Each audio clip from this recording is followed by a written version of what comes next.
Bueno, continuamos con más programa y es un gusto para nosotros a recibir nuevamente en la Isla de Mayo, esta vez en la Isla de Mayo Televisión, a Martín Rizzo, que bueno, es oriundo de 25 de Mayo y se ha convertido en un gran profesional y nos representa muy bien con sus trabajos. Martín, bienvenido.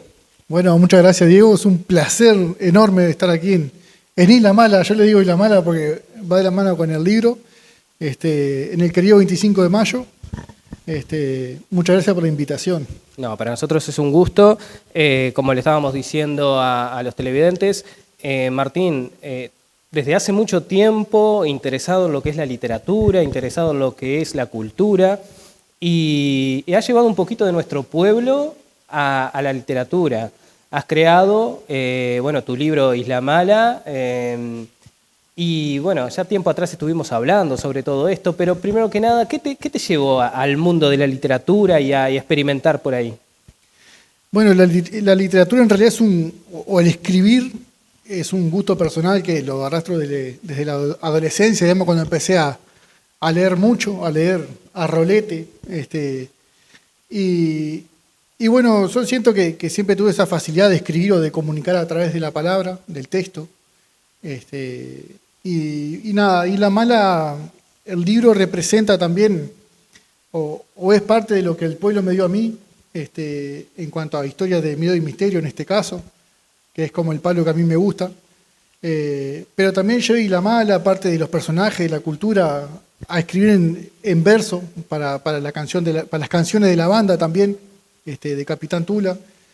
Entonces cumplo o satisfago esa necesidad de escribir prosa y verso tanto en Isla Mala como con Capitán Tula también. Por ahí, el nombre de la localidad es especial, como para el rubro terror. Me imagino que también por ahí se te hizo fácil conseguir un título. Precioso.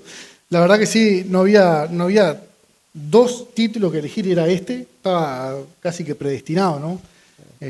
Sobre todo mi compañero el ilustrador Teo fue quien se dio cuenta antes que yo, ¿no? Claro. Se tiene que llamar Isla Mala. Yo no puedo creer que tu pueblo se llame Isla Mala. Bueno, así fue. Y el libro está realizado en base a relatos. Contanos un poco de qué va el libro, cómo lo creaste, en qué te basaste, cómo llegó a la creación de Isla Mala. Bien, el libro en realidad fue como el primer pilar de escritura y tiene que ver con relatos que me hacía mi tío Macachín, hoy fallecido, quien está dedicado al libro. Relatos de miedo y misterio, de vivencias personales y ¿Leyendas urbanas? Sí, más que leyendas urbanas, leyendas rurales, ¿no? Porque casi todos los cuentos estaban como a las afueras del pueblo, eran como todos en entornos rurales, digamos. Y bueno, yo fui mamando eso, me fue gustando cada vez que llegaba el viejo, era bueno, y tal cuento, y hacerlo.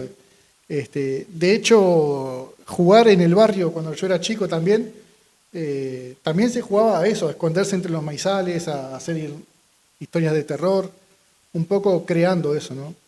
Entonces Isla Mala, este libro puntualmente está como muy sujeto a esas historias que hacía el viejo, respetando bastante lo que él traía, el universo de los personajes que contaba, que no era más que casi todos los familiares, mis familiares y vecinos.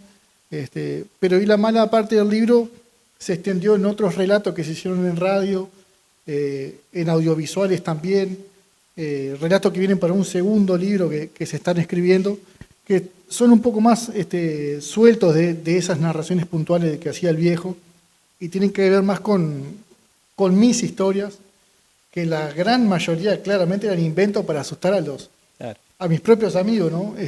Leyendas que inventaba yo y que me quedaron, las guardo con muchísimo cariño y que las fui compartiendo también en otros medios como en las redes. En lo que tiene que ver con esos cuentos que vos decís, es muy común encontrar en distintas localidades cuentos que se relacionan mucho. Por ejemplo, el lobizón, las luces malas, todas esas cosas que vayas por cualquier lugar donde vayas en el país, te vas a encontrar con cuentos muy similares, capaz que con otros nombres, pero se encuentran así. Al igual que en otros países, que también lo llaman por otros nombres, pero terminan siendo más o menos parecidos.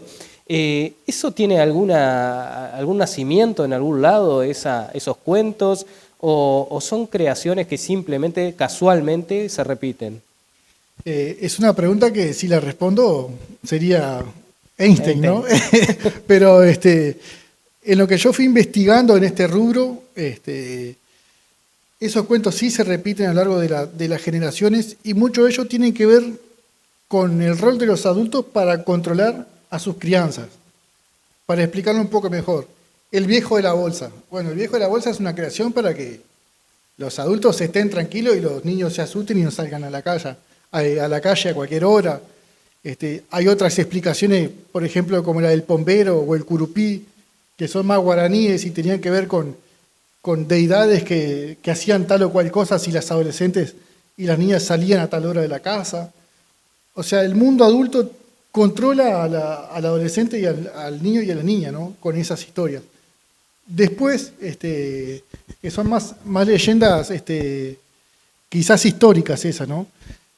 Como el viejo de la bolsa, ahora no se me ocurre ninguna otra, pero después tenemos el lobizón como algo muy común en todas las culturas, el hombre lobo como la principal expresión, digamos, por la influencia anglosajona del cine y la literatura, pero lobos acá no hay, y tiene que ver con ese séptimo hijo que al ver en luna llena el primer animal que ve se convierte, digamos, pero acá nosotros no tenemos lobo, y hablamos del perro, de aquella persona que se emperra, con la que se tranca y se empaca, digamos. El emperrado como la característica más clara del lobizón aquí, pero sinceramente tiene que ver con eso, para mí, ¿no? Con el control del adulto. Utilizando el miedo. Exactamente, hacia el niño y la niña. El miedo como que está presente en la vida todo el tiempo, o en las experiencias de las personas todo el tiempo. Pero yendo un poquito más a tus estudios, que te pueden ayudar mucho en esto, ¿el miedo es algo presente en el ser humano como respuesta a algo, o simplemente hay personas que sí, hay personas que no lo experimentan? Sí, en realidad el miedo es una emoción que es propia del reino animal, no solo el ser humano percibe y siente esa emoción, sino que los animales también. Y el miedo nos pone, nos enfrenta a lo desconocido y muchas veces reaccionamos con una huida o un enfrentamiento a esos que tememos. Diferente es el terror, que es ese miedo, esa carga emotiva del miedo que el psiquismo no tolera. Y ahí, cuando uno siente pánico, terror, es cuando el psiquismo no sabe cómo reaccionar a eso.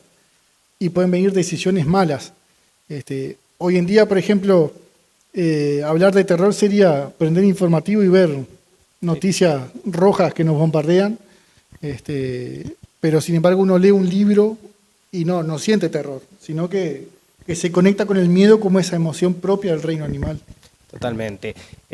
Vamos a ir a una pausa, ¿qué te parece? Y luego de ella vamos a continuar hablando un poco más sobre todo esto del miedo y también sobre los trabajos que venís realizando. Lujo. Vamos a la pausa.